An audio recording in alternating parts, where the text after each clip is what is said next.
Doctor साहब अभी कल परसों परसों सुन रहा था, तो कह रहे थे कई लोग इतने होशियार हैं, जब ये गाथा कुंद कुंद देव की आई, जो जानता मैं शुद्ध हूँ वह शुद्धता को प्राप्त हो, जो जानता मैं अशुद्ध हूँ वह अशुद्धता को प्राप्त हो।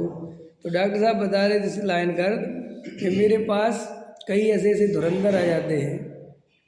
बोले साहब इस लाइन का अर्थ आत्मा शुद्ध है ये नहीं है, तो क्या अर्थ है कि आत्मा को जो शुद्ध मान लेता है तो आत्मा शुद्ध, क्या है तो आत्मा अशुद्ध, लेकिन मान लेता है शुद्ध, तो उसको शुद्धता धीरे धीरे प्रकट हो जाती है। तो डॉक्टर साहब ने कहा कि इससे ज़्यादा तो झूठ कुछ हो ही नहीं सकता। समझ में आया है? बोले साहब इसमें लिखा ना, जो जानता मैं शुद्ध हूँ, समय मान ले जान ले, है तो वर्तमान में आत्मा रागी द्वेषी। समझ में आया? हाँ, वो तो निश्चय न ऐसे शुद्ध कह दिया जाता है, लेकिन है तो आत्मा वर्तमान पर्याय में अशुद्ध।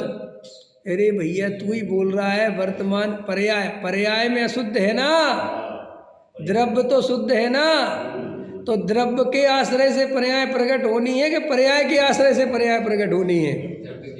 तो सुन, तू पर्याय का आश्रय लिए रहता है, इसलिए अशुद्ध अशुद्ध अशुद्ध अशुद्ध प्रकट होता रहता है, क्योंकि तू शुद्धता का आश्रय लेता ही नहीं। और जब तू पर्याय का मोह छोड़कर जो अंदर त्रिकाली ध्रुव सदाकाल शुद्ध है उसका आश्रय ले तो शुद्धता प्रकट हो जाएगी। कितना सरल गणित है। लेकिन अपन तो मैं रागी द्वेषी कसाई मोही ये वो फला ढका, ये मोह छोड़ते ही नहीं, भले ही नहीं आता।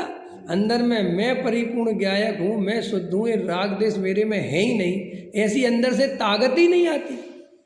मैं स्त्री पुरुष हो ही नहीं सकता, स्त्री पुरुष मेरा स्वरूप थोड़ा ही है। ऐसा अंदर जो वेद ज्ञान पूर्वक उस गायक भगवान आत्मा को ग्रहण करता है वो ज्ञानी होता है।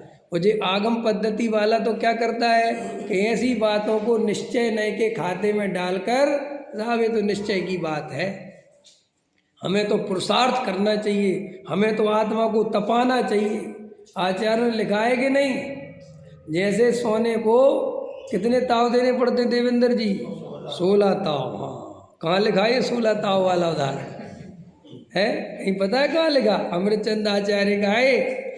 जैसे 16 ताव में वो सोना टंच हो जाता है, शुद्ध हो जाता है। तो सुनो, अब ये तो उदाहरण था, ध्यान देना, हम उदाहरण के भी कितने गुलाम हैं। अब उदाहरण क्या देते बताओ भाई, जो समझ में आया वो दिया। तो अपन ने कहा देखो, जैसे सोना को तपाया जाता है तब शुद्ध होता है, ऐसे ही आत्मा को तपाओगे तो शुद्ध होगा। तो बोले साहब कौन सी सीढ़ी पे बैठाना है भाई? तपाने का बोले हम बता रहे कैसे तपाना है, भूखे मरो। यही अर्थ निकाला अपन ने। माने अपन ने तपाने का अर्थ शरीर को कष्ट दो, भोक्तावादी जिंदगी छोड़ो, अनुकूलताएं छोड़ो, प्रतिकूलता ग्रहण करो, तो आत्मा क्या होगा? तपेगा। ठंड लग रही हो, ठंड सहना तुम, लेकिन कपड़े मत पहनना। समझ में? ऊनी कपड़े मत पहनना। काय के बनते हैं वे? ऊन के। समझ में आया कि नहीं आया? हाँ, भेड़ों के उससे बनते, जो भी बनते है ना। तो बनने का कुछ और पहन लो मोटा, उससे क्या है? ना ना ना ना, ऐसे अगर ऐसे शरीर का पोषण करते रहेंगे तो आत्मा तपेगा कैसे? तो सर्दी गर्मी सहने लग गए। समझ में आया कि नहीं आया? और बारिश हो रही तो बारिश में खड़े हो गए, बारिश भी सहने लग गए। इसे सोचता है शरीर को तपाएंगे तो आत्मा तप जाएगा। और कई लोग तो गजब गजब के उदाहरण देते हैं देवेंद्र जी। एक मैं अभी उदाहरण पढ़ रहा था, मुझे इतना गजब, और एक बहुत बड़े पंडित है, उगे हैं वो, अब नहीं रहे, उनका उदाहरण था, वो अपने तरफ के नहीं उस तरफ के।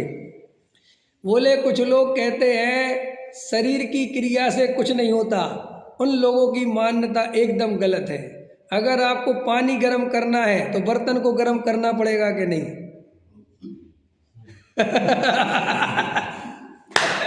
ऐसा सेट करते मामला। देखो बोलो भाई, तुम पानी गर्म को डाइट करोगे क्या? पानी किसी तवेले में रखोगे, किसी तवेली में रखोगे, और रखोगे तो पहले तवेली तपेगी कि पहले पानी तपेगा? बोलो जल्दी। तुझे शरीर और आत्मा तवेली और पानी जैसा है। गजब के यार आदमी लोग दुनिया में। बोले साहब शरीर को तपाओ तो आत्मा तपेगा, और तुम्हारे समझदार में ही लिखा है ना कि 16 टन सोना को करना हो तो उसको 16 ताव दो तब शुद्ध सोना प्रकट होता है। ऐसे ही इस आत्मा को तपाने के लिए, अब आत्मा तो दिखता नहीं, हमारी मजबूरी क्या है, हम आत्मा ही को तपा दें डायरेक्ट, लेकिन आत्मा दिखता नहीं। अब दिखती तो बॉडी है, शरीर है, तो कहते यार अब आत्मा कहाँ से दिखे, तो बोले इसको खड़े हो जाओ धूप में, इसको आँच लगेगी तो आत्मा तक पहुँच जाएगी। आपको लग रहा है कोई चुटकुला सुना रहा, ये चुटकुला नहीं सुना रहा, ये अंदर में अच्छे अच्छे साधुओं की मानसिकता है। अच्छे अच्छे तपस्वी जो तुम्हें दिख रहे हैं वो इसी मान्यता से चल रहे हैं